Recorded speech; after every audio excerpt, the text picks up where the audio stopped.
आदरणीय प्रधानमंत्री श्री नरेंद्र मोदी जी के मार्गदर्शन में देश की नई संसद में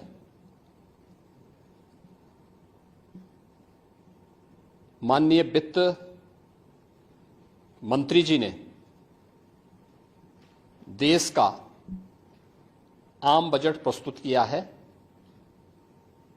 यह बजट सर्वस्पर्शी, सर्वसमावेशी, विकासोन्मुख 140 करोड़ भारतवासियों की आशा, आकांक्षा और अमृत काल के संकल्पों को पूरा करने वाला सिद्ध होगा। आम बजट 2024-25 आत्मनिर्भर एवं विकसित भारत के निर्माण का एक आर्थिक दस्तावेज है। इस आम बजट में अंत्योदय की पावन भावना, विकास की असीम संभावना और नवोन्मेष की नवदृष्टि है। इस आम बजट में अन्नदाता किसानों की समृद्धि के लिए 1,52,000 करोड़ रुपए, कृषि और सहायक सेक्टर के लिए, महिला सशक्तिकरण के लिए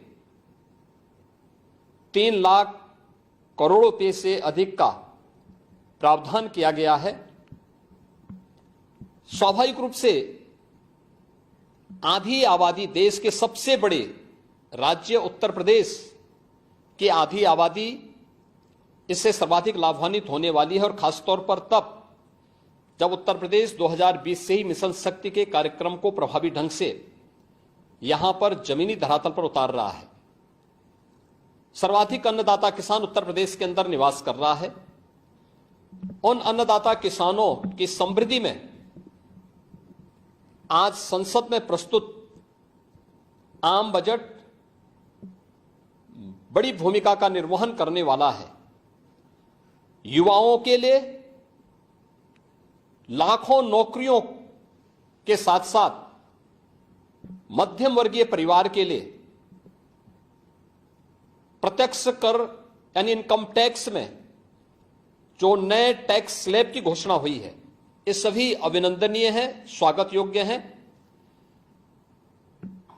इस पूरे बजट को अगर मैं कह सकता हूं कि यह बजट भारत को $5 ट्रिलियन की इकोनॉमी में बदलने के संकल्प के साथ ही दुनिया के ग्रोथ इंजन के रूप में भारत की भूमिका को और विकसित भारत की संकल्पना को साकार करने का एक आर्थिक दस्तावेज के रूप में यह देश की संसद में प्रस्तुत किया गया है। इस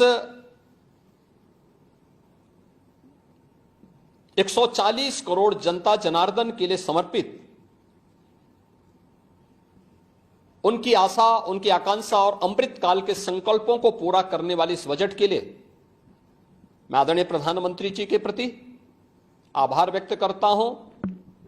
माननीय केंद्रीय वित्त मंत्री माननीय श्रीमती निर्मला सीतारमण जी को और उनकी पूरी टीम का मैं अभिनंदन करता हूं।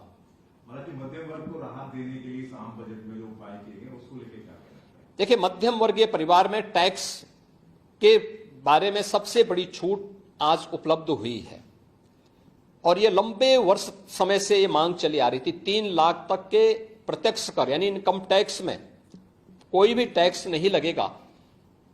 इसके साथ साथ अन्य जो स्लैब भी दिए गए हैं वे काफी राहत भरे हैं।